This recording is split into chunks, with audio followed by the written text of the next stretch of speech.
Conseil a adopté un rapport portant réglementation de la profession de conseil fiscal. Il s'agit bien d'un avant-projet de loi. Et l'objectif de cet avant-projet de loi, c'est de travailler à faire en sorte que la profession de conseil fiscal soit réglementée.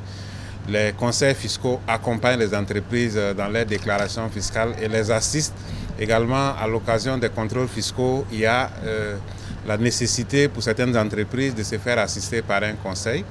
Et il est important qu'au regard de l'importance de la tâche exécutée par les conseils fiscaux, qu'il puisse y avoir une réglementation. Et c'est dans ce sens que cet avant-projet de loi a été proposé.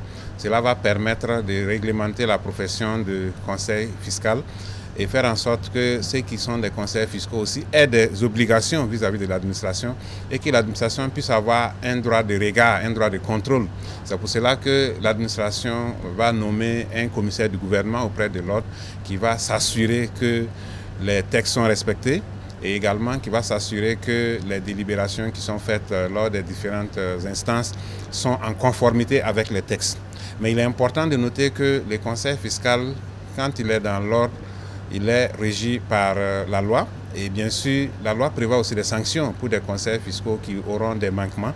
Donc cela va permettre de faire en sorte que la profession soit réglementée mais que l'administration puisse être regardante sur ce qui se passe dans le milieu et travailler à assainir le milieu pour ne pas permettre à des gens qui n'ont pas la qualification pour être experts et conseillers fiscaux de faire ce travail parce que ça peut être préjudiciable pour les ressources de l'État. Le deuxième rapport porte sur les procédures de passation des marchés publics. Il faut dire qu'il s'agit d'un texte d'application de la loi portant réglementation de la commande publique qui a été adoptée à l'Assemblée nationale. Dans ce texte, plusieurs innovations ont été apportées, des innovations qui doivent permettre essentiellement aux jeunes entreprises d'avoir beaucoup plus de possibilités en termes de marchés publics. Également aux entreprises nationales de pouvoir avoir des possibilités de postuler à des marchés publics et bien sûr de pouvoir évoluer dans leur domaine. Et on peut noter que pour les jeunes entreprises, jusqu'à des marchés d'un montant inférieur ou égal à 300 millions, il n'y a plus d'exigence d'avoir des marchés similaires. Donc ce qui va permettre aux jeunes entreprises de pouvoir postuler.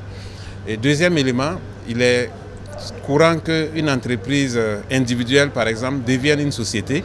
Et ce qui se passe dans la réalité, c'est que quand l'entreprise individuelle devient une société, elle n'arrive pas, selon le texte actuel, à bénéficier des expériences de sa forme antérieure. Donc, avec les nouvelles dispositions, l'entreprise individuelle qui devient une société peut bénéficier des expériences de sa forme antérieure, ce qui permet de capitaliser tout ce que l'entreprise a pu acquérir comme compétences dans le passé et expérience pour pouvoir postuler à des marchés. Il a également été prévu que pour les pénalités sur le marché public, lorsque le montant des pénalités atteint 5%, et le montant est plafonné pour ne pas dépasser les 5%, parce que effectivement les pénalités sont dues pour des cas de retard d'exécution.